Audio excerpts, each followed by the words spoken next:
It's Mistress Barbie, and I'm gonna teach you how to behave. You better learn how to behave. The only thing harder than talking about sex is talking about money. Makeup, weed, cigarettes, Ubers, fine dining. That shit takes money. And historically, men make more of it than women.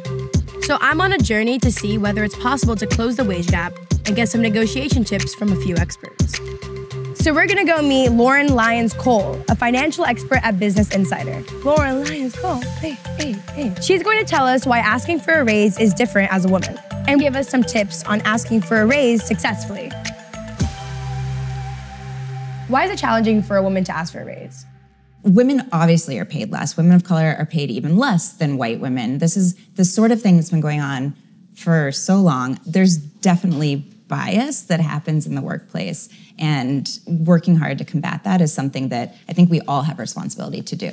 How do you know the perfect medium of like negotiating too hard? Be realistic plus like 5 to 10% extra. Oh, I like that. Because a lot of women, what we think is realistic is not actually as much as you could possibly get. So you gotta be just slightly uncomfortable. Talking about it with other people, totally one of the best salary negotiation hacks that's out there. How do you find that out without like... It's a little bit of a taboo. It's like sex. Like at the end of the day, people like talking about it. Well, I don't know, maybe... In the clothes, like they like doing Yes. it like in a... They're like, oh, but it's fun to talk about it because it's kind of like you're not supposed to. There's a lot of emotion around money, I think, right? Like we all grew up in different families with different financial resources, different comfort levels around talking about money, but yet it's something that we use all the time.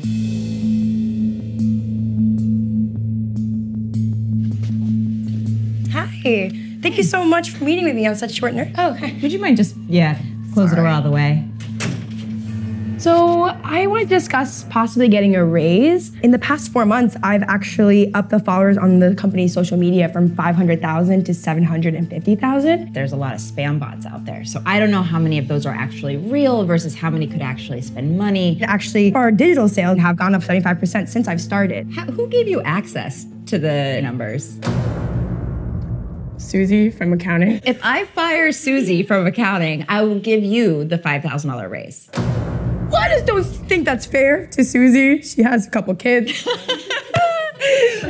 I think Barbie did a good job. I liked how she came prepared with notes because it's really easy to forget your talking points in the moment. There are a few things she could have done a little bit better. It's really natural to come in feeling defensive when you're asking for more money, but it's a lot better to feel collaborative and get the boss kind of on your side.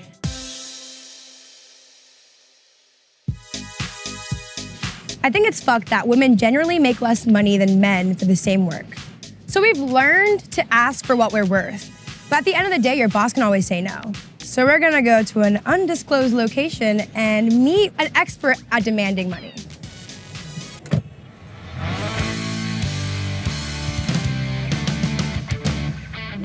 Mistress Thick is a financial dominatrix, AKA a fin-dom.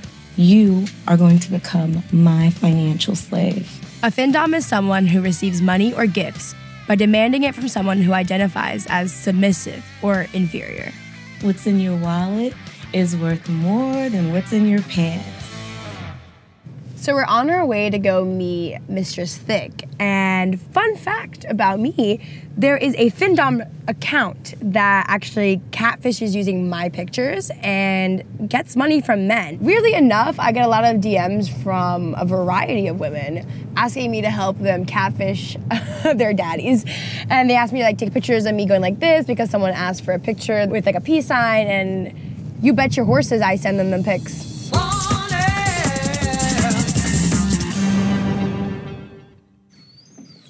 Hi, how are you? Hello, welcome Barbie. to the playground. Intern. Oh my God!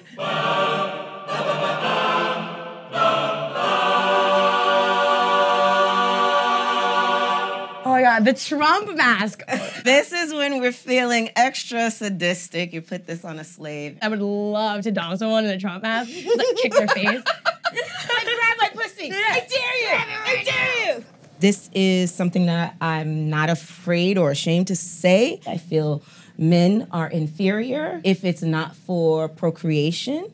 in manual labor, you should be locked away somewhere. Yes, that's exactly what I feel like. And I never said it out loud because Billy Jr. over here.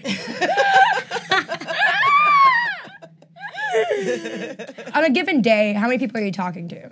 Whew, that can vary. On a regular basis, I'm talking to like 3 to 4. Those are my own and collared boys. They're checking in, they're talking to me, how's your day, mistress, how's everything? And how do you demand money from someone in a way that it's not just you just asking for cash, it's like a relationship that's building? I make it clear that what they get from me is real and authentic. Money represents the tangible exchange. One of the boys, Tim, sent me $100. Oh, perfect. And he says, thank you for allowing me to serve. Good job, bitch. Send more. And his reply was, yes, mistress.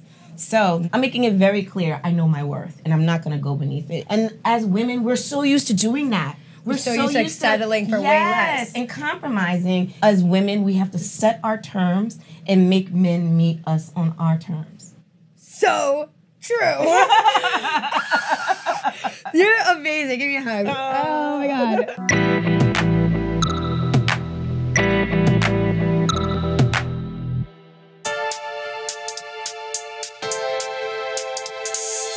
Many may think there's no correlation between a financial advisor and a dominatrix, but at the end of the day, they're empowering women to be confident in demanding what they need.